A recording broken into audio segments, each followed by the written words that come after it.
Alrighty, video number 2 for the day. Now this one, I thought, again, like Onion. This come from the Onion, the fake news thing.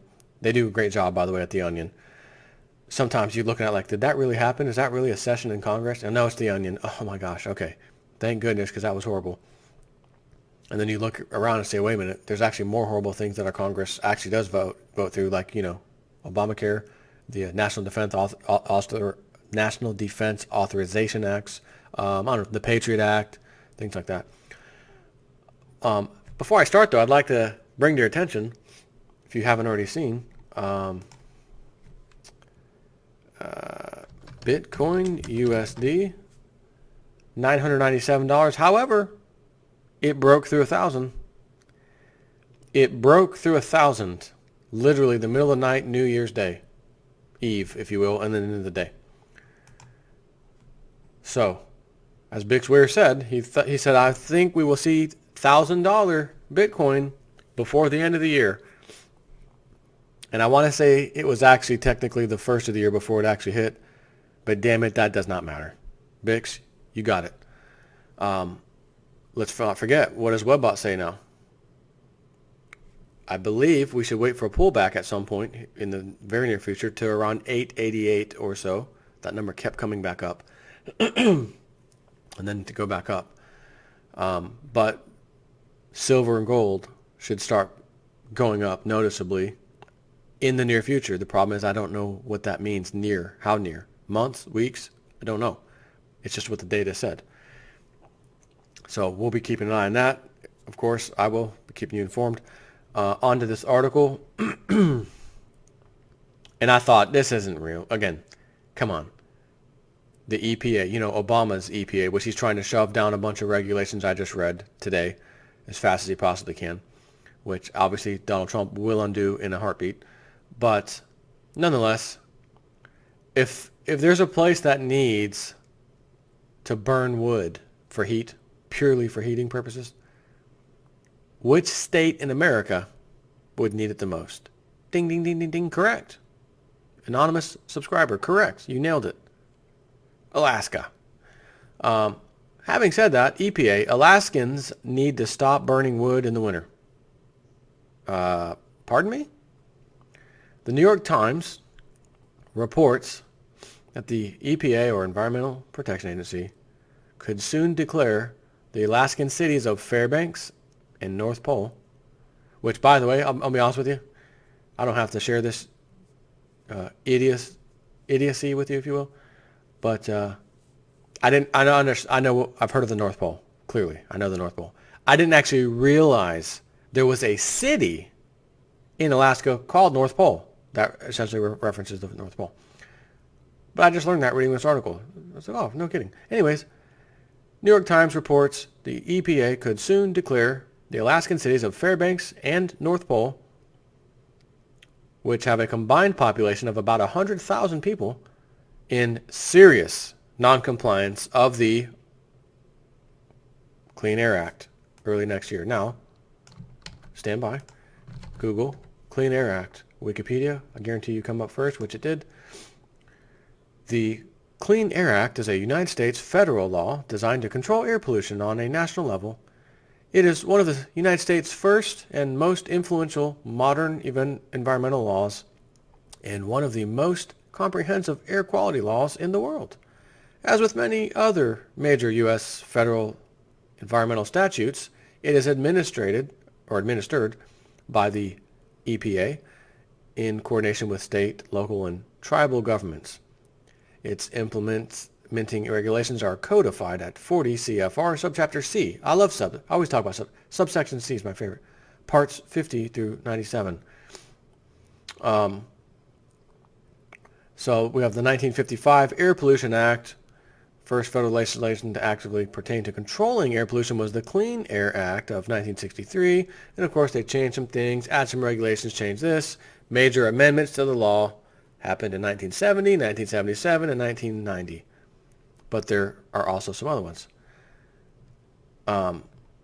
Reviewing his tenure as EPA administrator under, of course, President George H. Bush, William K. Riley characterized passage of the 1990 Clean Air Act as his most notable accomplishment. Yeah, I'm sure you did under rotten bush. Anyways, the problem is there's no replacement for wood-burning stoves in Alaska's interior.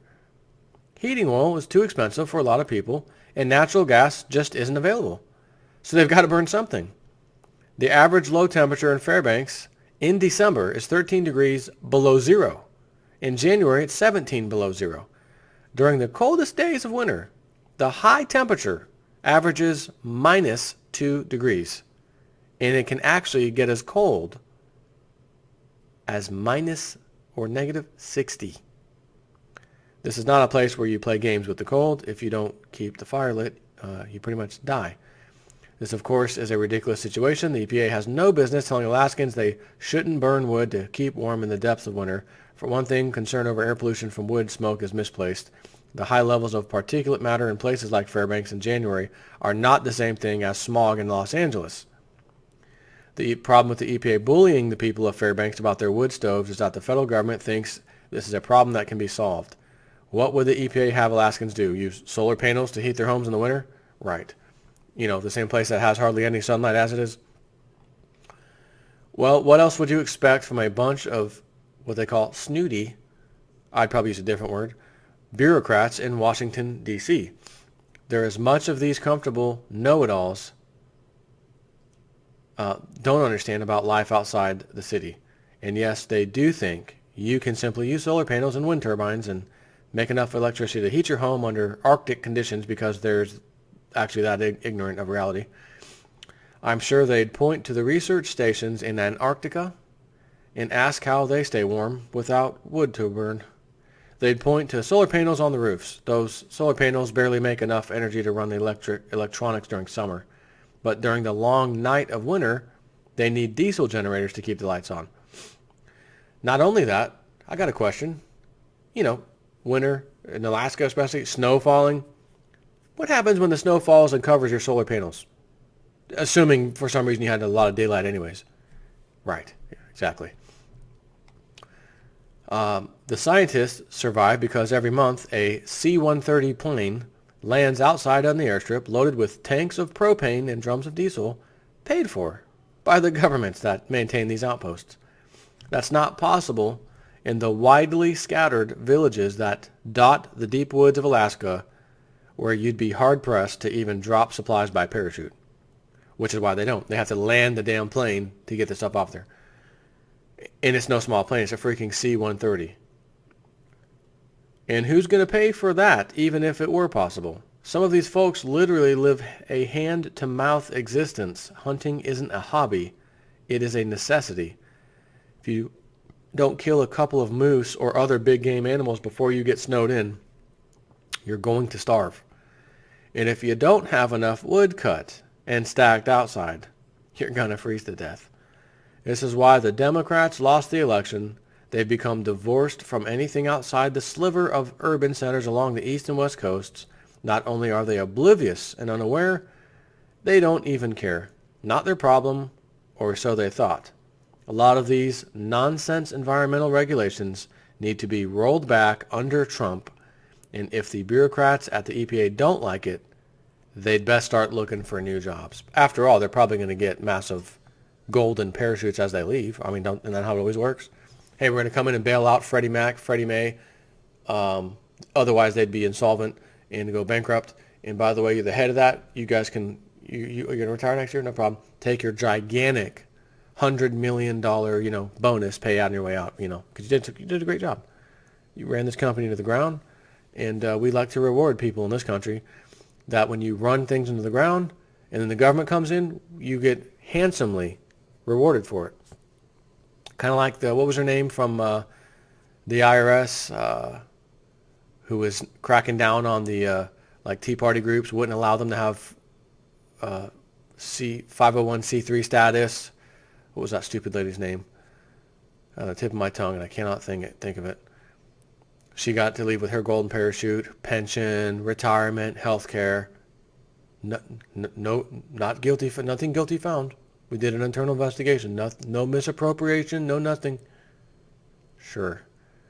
I hope Donald Trump comes in and says, you know what? I want my own investigation on all that stuff. I know you guys are investigating it. I want a new one. And finds up conflict of interest here. Per the terms, you get no golden parachute. We're going to claw that back. Your retirement pension, that's only if you meet these qualifications, which now that we did the investigation, you don't. Good day, sir. Willy Wonka style. Gone. I'd love to see him literally, as he said, drain the swamp and clean house. I'd love to come out here week after week even, or even if it's once a month. I could live with once a month where there's a new story. And I'm coming out, guys. I'm starting the day awesome because you're going to love this video. Guess what Trump just did today? Guess who just got their clock cleaned by Trump? You remember this guy or this girl? Oh, and I'm going to tell you what they did or whatever. We thought they were getting away with it. It was a done deal. They got their golden parachute. Wrong. Wrong. Guess what Trump just did? I would love to come out here and say that.